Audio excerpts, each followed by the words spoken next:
अगदी जलद व अचूक बातम्यांसाठी पाहत रहा महामीडिया 24 सदैव तत्पर। आषाढी एकादशीचे औचित्य साधून दरवर्षीप्रमाणे यावर्षी देखील रुई तालुका हातकणंगले येथील अरिंजे खोत इंग्लिश मीडियम स्कूलच्या वतीने विद्यार्थ्यांचा भव्य दिंडी सोहळा उत्साहात पार पडला। पालखीचे पूजन करून या दिंडीची सुरुवात करण्यात आली। या दिंडीमध्ये विठ्ठल आणि रुक्मिणीच्या सुंदर वेशभूषेत आलेले बालचमू सर्वांचे विशेष आकर्षण ठरले होते।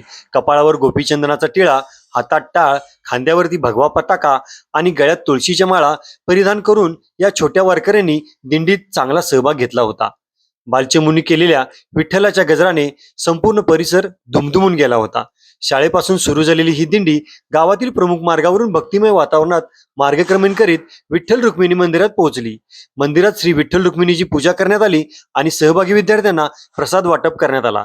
चिमुकल्यांच्या या दिंडीचे सर्व ग्रामस्थातून कौतुक होत आहे। महामीडिया 24 साठी मनोज अथने, रुई। तर मग चला सबस्क्राईब करायला विसरू नका महामीडिया 24 न्यूज चॅनलला। महामीडिया 24 सदैव तत्पर।